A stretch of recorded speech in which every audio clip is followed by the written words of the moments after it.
In a quiet village called Nkrumah on September 21st, 1909, a boy was born who would one day change the destiny of a nation. His name was Francis Nwia Kofi Ngonloma, but the world would come to know him as Kwame Nkrumah. Raised mainly by his mother, young Nkrumah grew up in modest surroundings. Life in the Gold Coast under British colonial rule was not easy, but even as a boy, he showed signs of deep thinking and determination. He attended Akimoto School and trained as a teacher. Yet, teaching alone could not satisfy the fire growing inside him, a fire for freedom. In 1935, with courage and little money, Nkrumah sailed across the Atlantic to the United States. There, at Lincoln University, and later the University of Pennsylvania, he studied economics, theology, and philosophy. But more importantly, he studied the struggles of Black people worldwide. He read the works of great Pan-African thinkers and began to dream, not just of freedom for the Gold Coast, but for all of Africa. After more than a decade abroad, he moved to London, where he joined other African nationalists. In 1945, he helped organize the historic 5th Pan-African Congress, a gathering that strengthened the call for African independence. The message was clear: Africa must be free. In 1947, Nkrumah returned home to the Gold Coast. The people were ready. The time was right. He joined the United Gold Coast Convention, but soon realized that gradual change was not enough. In 1949, he formed his own party, the Convention People's Party, with one bold slogan: self-government now.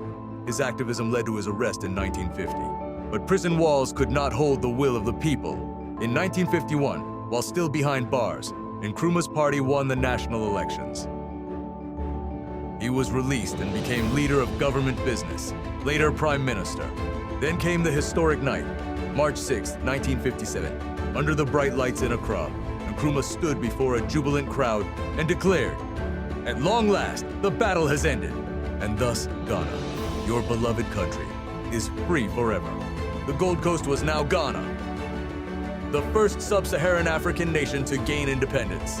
Nkrumah became its first prime minister, and later, its first president. Across Africa, oppressed nations looked to Ghana as a beacon of hope. He built roads, schools, and factories. He constructed the Akosombo Dam to power the nation. He helped establish the Organization of African Unity in 1963, believing strongly that Africa must unite or risk falling again into foreign control. But leadership is rarely without struggle. Economic difficulties grew.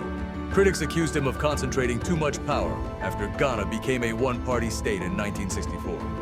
On February 24, 1966, while he was on a diplomatic mission abroad, the military overthrew his government. Exiled from the country he had helped free, Nkrumah settled in Guinea, where he was honored as co-president. Though far from home, he continued to write and speak about African unity.